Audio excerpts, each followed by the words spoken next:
Friends, we are live. Welcome to CFLW, the show for this Friday, October the 17th. We are 2 weeks away from Halloween. How about that? Rusty back with you here. I hope you're having a fantastic day. Coming up, we're to break down what's going to be happening across the area for this weekend. We'll look if there's any rain chance, talk about the temperatures that I expect to see, kind of get into the long-term potential forecast for the rest of October. And we'll take a look at the tropics as well. There is an area that I'll be monitoring here. Now, whether it gets anywhere close to us is still very much up in the air, but it's October, so we always have to pay attention. As always, CFLW is sponsored by the Lean Law Firm of Central Florida, your hometown homeowners insurance attorneys, offering free consultation and policy reviews. Storm season is still here, my friends. You get damage of any kind, wind, hail, hurricane, even a burst pipe. They'll walk you through that insurance claim process. Make sure you check out leanomnilaw.com if you would like more information. Love to hear from you guys. How's everyone doing in the chat? Hi, Nancy. How are you? Good afternoon to you as well. Up to 85 degrees in Wedgefield, but that humidity value at just 48%. Yeah, a little bit of cloud coverage for today. Just to kind of reverse and talk about what's been happening in the last couple of days, I am a little bit surprised with the amount of cloud coverage that we've seen. The air is very dry, right? Humidity values are low. Went to the dentist office on Wednesday morning, got out of there, and when I walked out, it was almost overcast, and we actually had a little bit of drizzle come through. And the thing that put a wrench in the forecast for us being completely dry is still this huge nor'easter. It's amazing how strong and how widespread the impacts have been.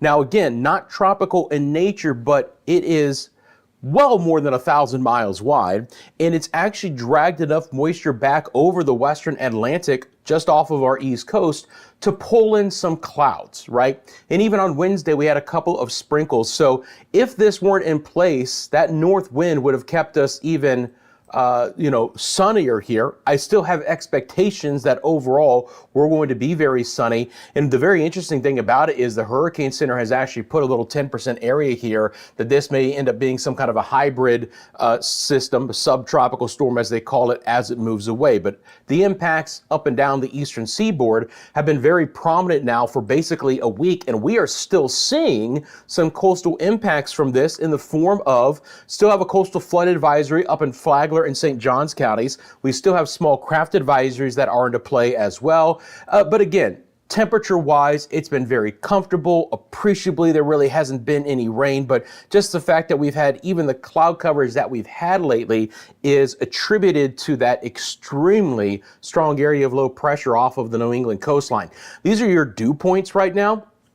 Again, very comfortable, upper 50s, lower 60s, a little bit warmer as far as the feels like temperature the farther west that you go and southwest, but still not bad. Things should be very pleasant here for a while to come. And I don't see much of a change as far as that goes. Again, we are now in our dry season, right? That cold front that came through last week, powerful enough to basically disrupt the mechanics of our sea breezes. And while the sea breezes still activate and you still get the onshore winds, right? We're still getting the onshore winds here. These north winds don't have nearly as much moisture, and there's not as much moisture and not much heat in the atmosphere overhead. So we just don't see the thunderstorms that we typically get here before that first powerful cold front. So this time of the year, we got to watch for the next strong cold front to come in, or we have to watch out for the tropics. And that's something I want to talk about coming up for you guys as well. Hey, Gray Bird, how are you? So why am I seeing everyone like this? You got to be Blue Goose. Now I'm seeing everyone's ats. That's interesting, right? Yeah. I don't know if I can change that or not. So the interesting thing about it is, at least right now, I'm seeing everyone's like ats rather than your usernames. So I know you're Blue Goose, but it says @Graybird33. That's very interesting. Anyway, good afternoon, Blue Goose. I hope you're doing well. I don't know if there's anything I could do to change that. Sometimes YouTube will just make a change and they won't really say, hey, we're making a change. So I don't know why you guys are coming up with like your, let's see here. I don't know if I can change any of that. Anyway, I'll keep an eye out. Now I'm gonna have to try and make sure I know all y'all's names by your users. Hopefully that will be something I can switch back. I'll look into it. But anyway, I noticed Nancy's name was different, and then I saw Blue Goose as being a different handle. I was like, okay, something's up. Anyway, let's take a look at our live cameras here. Got to do that. The other thing about this too is that now as I switch computers, even this system is slightly different as well. There's all these changes I didn't ask for. I'm gonna put you that way. Live look outside the winter garden. Again, there's a little bit of cloud coverage for today. It's actually kind of a broken deck of clouds right now over winter garden. Notice that there's no vertical development to the clouds. Again, not even expecting a sprinkle out of this, but just some passing clouds. Temperatures today are going to be quite lovely outside. We're going to stay with mainly a north to a northeast breeze out there. But again, a little bit of cloud coverage here on this Friday afternoon. A little bit more sunshine, at least at the hour in Winter Park. And look, generally speaking, this is more of what you're going to get, especially inland, where you're going to get more sunshine than cloud coverage. But again, can't rule out a little bit of passing clouds there. From the lean log cam in Winter Park, again, beautiful afternoon there. Live look to Conway, fresh breeze there, and near the lakes we could have a little bit of a wind from time to time. The winds will actually probably be a little bit breezier this afternoon compared to what I expect for the rest of the weekend, but even then most areas will have winds, even along the coast at around 10 to 20 miles an hour. But again, another beautiful afternoon, great forecast for the attractions. Maybe you're headed to the Food and Wine Festival at Epcot. Maybe you just want to hit the Magic Kingdom or the fireworks displays later tonight. Looking pristine there. Again, a little bit of cloud coverage, but as far as threats for any rain, not going to see it for us here anytime soon. Having some difficulty apparently. Now I have count of three O's in my name. There you go. I see that. I do. Yeah, I don't know. I don't know why the handles have changed because everyone's like ats are before it. So I don't know if that's a YouTube thing. I did nothing different. I just fired up the tablet and the live stream. I kind of have an administrative look on the back end here, but I'm seeing what you guys are seeing in the chat. Now, let me ask you a question. Do you guys see your names different than what you did Monday? So that's a question. I always want to make sure it's not like my administrative role and I've got something changed. So do you guys see in your handles, Nancy and Blue Goose, does it say at, Nancy and at Blue Goose now with three O's? Or am I the only one who's saying that? It's just a change. But now I have to try and relearn everyone's name because I'd rather just see your names. I mean, so I can say, hey, Nancy, hey, Blue Goose, hey, Fiona, hey, whoever. You see it too? Okay. I don't know. Hopefully they'll switch it back. It could be something that they've decided to do. So we're looking good, right? If you're looking for a chance for any rain anytime soon, I got to be honest, I don't have much of that likely to happen for us here. Going back over to the weather computer, let me broaden this out, right? Look at these dew points here. You got a nice behind the nor'easter, right? Which, by the way, these are winds of 50, 60 miles an hour right now. Behind the nor'easter, you have dew points that are only in the 50s. So the air that will continue to spill into the east will be on the drier side, and we're likely to stay with the north wind for a bit of time as well. Now, I do want to talk about the local impacts that we're still seeing right now. So let me show you guys the advisories that are into play. And again, for portions of Flagler County, so let me bring this up. You guys are still under the coastal flood advisory, and that does include St. Johns County as well, right? So if you look at the where, it's coastal Flagler and southeast coastal St. Johns.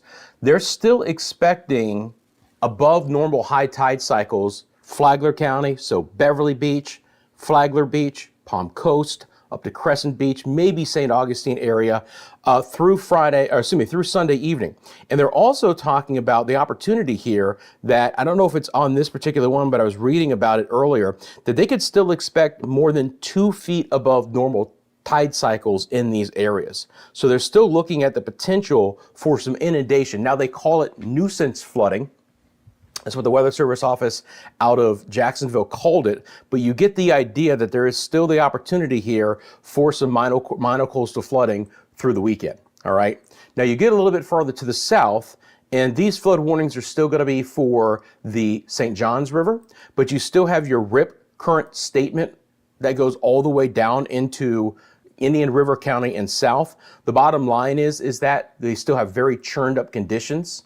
And then near shore, you're going to have small craft exercise caution, and offshore, you're going to have small craft advisories. Okay, so these are all still issues that need to be concerned about. Okay, gotcha. Yeah, Beluga says it really feels like fall, enjoying the weather. Yep. You're absolutely right, Blue Goose. If you live along the coast, you have seen those kinds of advisories now for a time, no doubt about it, right? You know, we've seen those kinds of advisories here that have been pretty prominent across the area. And it's been from the cold fronts that we've seen and the stalled out boundaries, and then it's been from the nor'easter that developed here as well. But there is a fall feel to the air, absolutely. It has felt very pleasant. It's still warm in the afternoon hours, right? You know, but I'm not expecting any appreciable rain to be moving in anytime soon. So if you do have plans and you want to be outdoors, we're looking pretty good. No excessive rainfall, just going through a couple of things here. Any risk from the Storm Prediction Center for any thunderstorms, just to show you guys it's not just us. You know, we got to get to the upper Midwest, back into the Southern Plains to see a risk for some storms. So let's go over the city by city forecast. And then I really want to talk about the tropics because we know that today and the rest of the weekend look pretty good. So let's discuss temperatures now, since we know that there's not going to be any threat for rain. So this is what it looks like in Orlando. First of all, you're still in store for some beautiful mornings, right? In Orlando, 63 tomorrow morning, 64 on Sunday. Really, really pleasant mornings. You like to get the morning walk in. You like to head to the farmer's market in the morning hours of the weekend. It's going to be great. Tomorrow afternoon looks quite lovely as well. Again, not going to rule out a little bit of cloud coverage streaming in, but a lot more sunshine than clouds through the weekend, and we should probably clear up even a little bit early next week. It will get a little bit warmer though, and the big reason why is that the winds will finally start to turn a little bit more out of the south beginning on Sunday. So the southerly component to the wind should bring temperatures up not just a degree or two, but probably 3, 4, even 5 degrees in some spots from Saturday compared to Sunday. So Saturday is the little bit more fall feel to the air. Very comfortable indeed. Sunday, it gets on the warmer side in the afternoon, back up to 87 for a daytime high. And then the morning low stays up on Monday. So now it's not as comfortable on Monday morning, but still below 70. We're up to 68 and then 85 for the afternoon hours. In Tampa, it'll be a little bit warmer overall. This is an area that has been dry. Again, we can take a look at the drought index again real quickly here as well coming up. But, you know, the West Coast has been drier overall than the central and the eastern sides of the state, and we expect it to be dry as well. I don't expect any changes, any localized showers to develop here. So Tampa looks pleasant, 86 both Saturday and Sunday, up to 88 on Monday, and morning lows will creep up from the 65 degrees tomorrow, then all the way up to 70 on Monday afternoon. Then you want to talk about some really comfortable weather. Get yourself up to Marion County, Alachua County, Levy County, our northern and western inland areas. Comfortable weather indeed. A lot of sunshine, even more sunshine up there. And look at that morning low tomorrow. I've got, first of all, apologies. That should say Saturday, Sunday, Monday. Sorry, I didn't change that. My bad. So Saturday tomorrow, 57 with a daytime high of 81. Sunday, warmer but nice, 85 after a morning low of 61. Again, a little bit more of a south wind. And then winds will try and actually swing back out of the east or slightly out of the northeast on Thursday. So you get sunny and dry conditions again. And the temperature actually falls a little bit, 83. But morning lows creep up. So again, apologies, should say Saturday, Sunday, Monday. But again, 57 tomorrow morning, up to 65 degrees on Thursday afternoon. So there is some warmer weather that will be creeping in, especially into the morning hours. All right. Yeah, Nancy, water in the garden, probably not a bad idea. I've still got the sprinklers off at some point in time, because it's still warm this time of the year. I'll probably fire them back up, right? Probably fire them back up just to keep things a little bit moist. But at this point in time, garden is a different story than the lawn. So I don't blame you one bit. I want to show you guys the temperatures on the model tomorrow morning, just to give you an idea. So we'll go to 7 a.m. tomorrow. And again, this is our HER model, our high resolution rapid refresh. So I had 57 in Ocala. The model has about 58, 59. So it's a little bit warmer, but you get the idea that in our northern areas here, a couple of outlying spots, 56, Spring Hill. I don't know if Chessie's in the house today, about 60, Homosassa Springs. The Village is 60. This is going to be a gorgeous start to your weekend. Again, here are your morning lows on the HER model. I think I had Orlando right about that, right? 63, 64, Altamont Springs. It's interesting, it's got a pocket of warmer air here, probably near the lake in Sanford, but if I go away from the lake, you're gonna get 67. Again, the model here is, if you notice that the model could be pretty aggressive with the warmer temperatures around the lakes, which does happen, by the way, and depending on the wind. Obviously, the wind, if you have a, northeast wind on the southwest sides of the larger lakes like Lake Apopka, you are going to have some warmer conditions. Now, along the coast, because we're still driving in an easterly wind, right? So we're still tapping into the relatively warmer waters of the coastal Atlantic, you are going to get temperatures that are going to be warmer. Now, it's extremely area dependent, right? Right along the immediate coast, probably some lower 70s, but you get just a little bit inland and it's not going to shock me if it's 70 or a little bit lower, right? So it really does matter how close to the coastline you are. And even with that northeast fetch of wind, if that pulls some of that air over any types of water, like the Indian River Lagoon or Banana River, places like that. But I would expect mainly lower 70s along the coast. And then again, out west, right? 62 in Tampa, but now we're taking the water over Tampa Bay and Hillsborough Bay. It's a little bit warmer in St. Pete overall. That's a nice start to the weekend, guys. A lot of 50s and 60s out there. Mushrooms on the lawn. Here's an interesting thing, and I'll be the first to admit it. I had more mushrooms and things were a little bit wetter the last couple of weeks than I expected. I was like, that's interesting. Like, why is it a little bit wetter? I realized that I still had my sprinklers on. Not very often during the week, but I had turned them on for a reason a couple of weeks ago, and I just forgot. And it wasn't until I kind of put two and two together that this should not be as wet as it is to go out there and take a look and be like, all right, we got a problem. All right, I want to get to the tropics now, guys. I don't really talk about this unless there's a reason. So let's get into it. First thing I'm going to do real quick is grab my Lean Law cup and my tumbler here. Quick sip of my diet green tea. So if you guys don't know, we do have a developing system in the main development region of the Atlantic. I got to tell you something. Just from 24 hours ago, this looks a lot better, right? And there is an opportunity that this could form as it gets close to the Lesser Antilles. That's the eastern side of the Caribbean, right? The Hurricane Center has a 30% chance to end right now, a yellow area, with more than likely the opportunity that it's going to develop somewhere in the Caribbean. But the models are still have absolutely no consensus as to what's going to happen with this developing system as it gets into the Caribbean. It's likely to be a named storm, and the sea surface temperatures in the Caribbean, even in October, this far south in latitude, are outrageously warm. This can still support a major hurricane, right? Let me be clear about that. I'm not saying that that's what's going to end up happening here. I'm saying that the environment, when you have very little wind shear and you have these kind of sea surface temperatures, could support a major hurricane. So just because we're now, turning the corner towards the latter half of October doesn't mean that we can't see some significant storms in the latter half of October. And this could end up being one. Next named storm is going to be Melissa.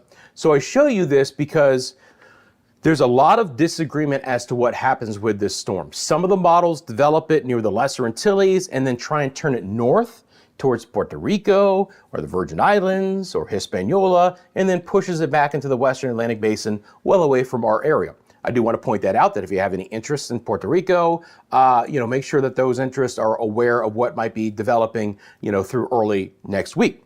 Now, you notice that the Hurricane Center has it as far west as Central America. Some of the models just kind of keep it chugging along into the western sides of the Caribbean. Some of them have it then kind of moving towards Central America or beginning to gain north latitude and trying to bow back a little bit closer to us in about 10 to 12 days. Again, it's no time soon, but let's look at what I can show you. So I'm going to bring up the GFS model. We'll take a look at our different long-range models. This is going to be your deterministic, which of course is the main model run of the GFS. Then we'll look at the ensemble members coming up. And see, now that I showed you guys the HER, now I got to reset all of this. I had this all set up before the show, and then I went rogue. And I showed you guys something I just on the top of my head and I got to reset everything, but this should loop up pretty quickly. So this is the GFS, and again, taking it out pretty deep into time, right? First of all, you've got a lot of activity overall in the Caribbean over next weekend. Could there end up being two systems? Probably not, but that monsoon trough sits on the south side of Central America this time of the year, and you can always get some kind of a spin up. It's also not going to shock me if we end up getting an invest out of this area pretty quickly, just based on how this has looked. But you can clearly see that the GFS model starts to develop a pretty powerful storm in the central and eastern sides of the Caribbean as we get towards mid to the end of next week. It really slows it down. It has it kind of just sitting here. So if we look at this is today, of course, and then if we get into, well, that's not today, that was Sunday, excuse me. So that's today into Sunday, and then this is Wednesday of next week, right? It just kind of sits there for about 24 to 48 hours and then evolves and gets pushed back north and east. Now, when I talk about this on the Media Mundo channel, first of all, I'll have one more run of the GFS and we'll see if this holds true. But obviously, interests in Puerto Rico aren't going to like this, right? They're not going to like what they're seeing here for next weekend that could potentially come over Puerto Rico, because that's a hurricane on the GFS. But it gets whisked away with pretty strong southwesterly winds and gets pulled pretty quickly back. Nowhere near us here in Florida. So the likelihood that we are to get something to develop in the Caribbean next week, I think, ends up being pretty high. But where it goes, how fast it will track, and how strong it's going to be, there's no consensus yet. Again, we don't even have an invest yet, but just to show you guys what the deterministic GFS is showing, again, a system kind of slowly developing and then you know, sitting there, not moving much over the first part of next week. And then by next Wednesday, Thursday, it gets going and could be a serious threat to wherever it might want to go, as strong as it could be. Now, as I've mentioned, there's not a lot of consensus with the model, so let's look at some of the other things I want to show you. This is going to be the European model, ensemble members, right? So again, you have all different members of the model groups, right? Because some of the initial conditions on these models are always estimated. You know, what they've said is, you know what, maybe that main run doesn't have the correct atmospheric conditions. Let's make different ensemble members of the same model, but have slightly different initial conditions, and let's see how that changes the forecast over time.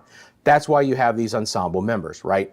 If we look at this, the European model, again, mid to especially late next week, wants to develop something in the central side of the Caribbean. Some of those take the track of what the GFS has and pulls it back over Puerto Rico, but generally speaking, the Euro is farther west with the development. So now, like Jamaica and Cuba and the northwest sides of the Caribbean, and then down the road, and I'm talking down the road, you know, like 12 days from now, 10 to 12 days from now, it develops stronger systems, but much closer to us here in Florida, right? Where there would be more potential direct impacts, especially to South Florida and the Bahamas, but who knows from there. So just to show you that, you know, from the GFS deterministic to the Euro, we have good agreement with development, but where it goes from there is a question. But just notice that some of them are quite on the strong side.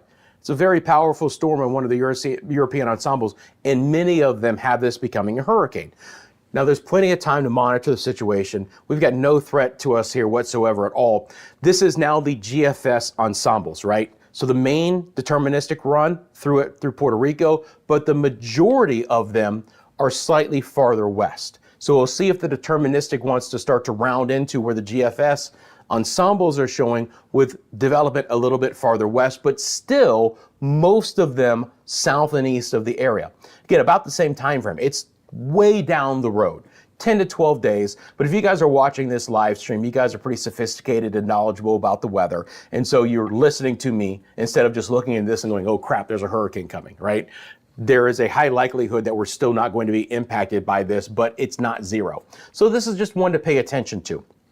When I see you guys on Monday, I'll have a little bit better feel, because I think we're likely to have at least an invest, if not a depression or potentially even a named storm. Again, Melissa is the next name. And then once we have that, all of the tropical models will begin to run, right? So all of your higher resolution tropical models will begin to fire up on this system, and we will have just a lot more data points to be able to monitor. But just be aware that, you know, down the road here next week, I think we'll be continuing to talk about this and the evolution of it through the next week ahead.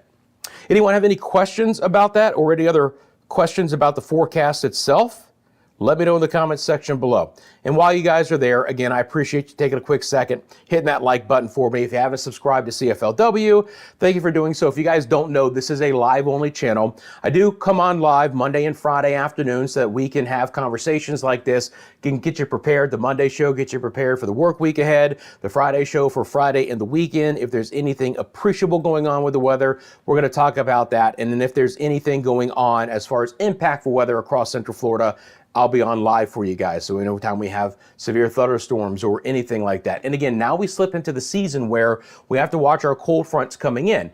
October can be a pretty benign month, and the reason why is that the cold fronts to our north sometimes lack the ability to make their way all the way into Central Florida, right? A lot of these fronts are still washing out or pushing more off the East Coast, so October can be a bit of a drier month for us here once the sea breeze mechanism is gone.